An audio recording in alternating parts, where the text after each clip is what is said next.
Remember when I said the anime series Beastars may have been Furry Bait? Yeah, that video title was a little bit clickbaity, I admit. At least that series is actually a good show that properly explores the implications of a society run by anthropomorphic creatures and, you know, didn't feel like a random choice. I mean, Beastars definitely had something to say, you know, nature versus nurture kind of thing. Not to mention, it explored the discrimination between carnivores and herbivores, you know, predators versus prey. If you're going to have anthro characters, I feel that there needs to be a reason.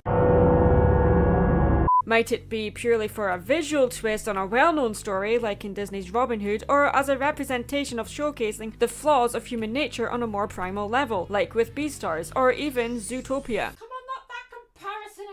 Yeah, I know, comparing any show or movie with anthro characters with Zootopia is getting pretty old, but hey, BNA is set in a literal so-called utopia, just like Zootopia or Zootropolis as it's known in the UK, and the similarities other than the anthro characters are painfully obvious. Not to mention you have a female lead character going into said city under the illusion that it possesses highly desirable or nearly perfect qualities for its citizens, and then meets a street-smart male character who gives her a reality check. Do people assume all your problems got solved because a big strong man showed up? Yes, what is up with that? The difference here is that unlike Zootopia, where the rivalry between a rabbit and a fox is blatant and ironic, the rivalry between a wolf and a tanuki is a little more obscure, as the tanuki is an animal that has been very significant in Japanese folklore since ancient times. Oh, just look at the face, it's so cute! The tanuki is reputed to be mischievous and jolly, a master of disguise and shapeshifting, but is also very gullible and absent-minded. Funny that is how Michiru is herself in personality. Oh yeah, I just remembered that Pompoko exists. Still haven't seen it yet.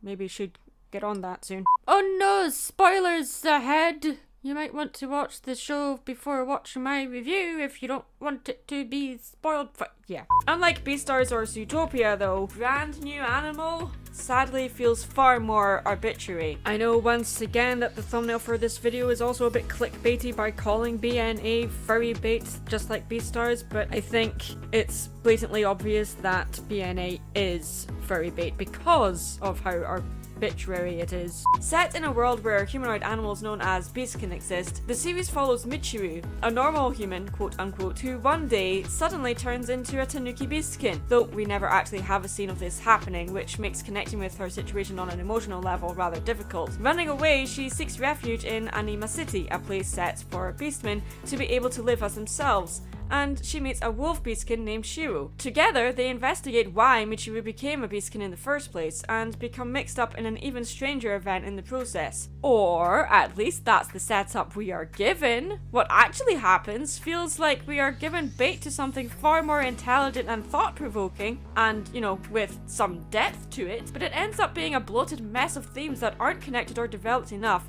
or dived into, to make me feel immersed in the story, or in any of the characters. Though the series is meant to be about the mystery as to why Michiru became a beastkin, it feels like a subplot next to the painfully obvious symbolism of bigotry, discrimination, and racism, which, though prominent and important, is far less interesting and very predictable when it's set in a world where the history and mythos has to be explained over and over and over and over in an attempt to make it sound like it makes sense. I'm sorry, but other animes have done this far better. The show is over-ambitious and seems very split as to where the focus should be. It attempts to craft a fully realised setting to explore nuanced political themes such as racism and fascism and activism, but it's also about estranged friends, superpowered crime fighters, government conspiracies, and hey, why not throw a cult in there for good measure? It just felt bloated. It bombards you with information that makes no sense, and yeah, I wanted the series to explain why Michiru is a beastman.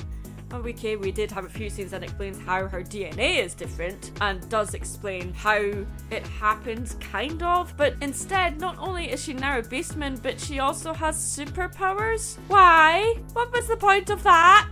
Was it really needed? I know that Tanuki from Japanese folklore has the ability to transform, but is there any other reason apart from that? Maybe I'm being too hard on the series to expect explanations, but when we already have one mystery about why she transformed into a beastkin, did we really need another mystery on top of that? I mean, we already have Shiro, who also has superpowers, who is one of the most boring one-note anti-heroes in any media I have ever seen, who is so one-note that the only interesting thing about him is the fact that he is an anthro wolf. Oh, okay, so that's a little bit unfair. Shiro is a vigilante fighting to protect beastmen and keep Anima City safe for them. That's pretty cool, but he's incredibly racist towards humans. We are supposed to like this guy, right? I'm not sure. He is the mythical silver wolf, who is worshipped like a god and at one point impersonated in order to exploit the poor citizens of the city. Of course, the fact that Shiro is the silver wolf is a secret in the story, but it was painfully obvious that was who he was, and the fact that Michiru didn't figure that out sooner was so annoying. The story of Shiro being the silver wolf may have been the most interesting thing in the series to me, and I wish we spent more time with that. Look, if you're going to have anthro characters in a story, that's great, but do it for a reason and commit to it. If you're going to have anthro and superpowers, that's just too much. The setup for the series was admittedly good. It was full of tension and mystery, given the vibe that the anime was going to be gritty and emotional, seeing all the issues of racism and discrimination through the eyes of a girl stuck in the middle, who wakes up as a beastman for some unknown reason and experiences the racist and discriminatory treatment from the eyes of someone prior to that change lived a very privileged and safe life. But we never actually got to see that. Apart from some flashbacks shown periodically throughout the show, we never got to see the transformation happen initially for Michiru. So the emotional connection was just not there. It was just jumped right into Anima City. This show would have been far better if the focus was either entirely on Michiru or entirely on Shiro. The mystery of how and why this transformation happened should have been the focus of the story to me. Alright, who made the puppy cry? Come on.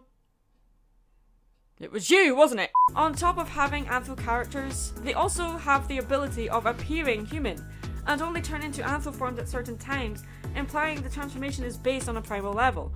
Okay, I kinda liked that concept, but I don't think we needed that here, especially when one of the themes is about discrimination and racism between beastmen and human. It didn't really make any sense to me. Why did they have this ability? To me, it felt like the only reason they had this ability was to justify the paranoia that the humans had toward them. It also kind of confuses me as to how some beastmen are racist toward human when they have a human form themselves. That didn't really make any sense to me. If they were discriminatory against humans, why not just be in your anthro form all the time? I'm looking at you, Shiro. You would think this would be explored more, but like every other theme forced into a 12-episode long season, nothing is really dived into. It has so many themes, I wasn't sure which one was meant to be the main one. Okay, a show or story can have multiple themes, but there also needs to be the willingness to dive into at least one, and the show doesn't seem to do that, causing a disconnect between the show and the audience. There was so much potential here, but it just lacked focus. The exposition is delivered in an as you know sort of way,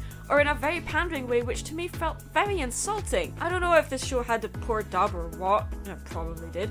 And yeah, there was a slight tonal difference between the dub and sub versions of this show, and I do need to take that into account when watching shows that are dubbed into English. But yeah, I usually do prefer to watch the sub versions of anime for this very reason. I can see that Michiru is meant to be the missing link between humans and beastmen in this series, but the focus was just not there. There were far too many other themes to distract from what should have been the main theme. I know I sound like a downer, but yeah, I'm sorry guys, but I just didn't like this anime. But hey, check it out for yourselves, decide for yourselves. But I'm gonna say this outright. Unless you're into anthro characters, there's not much else to this series really.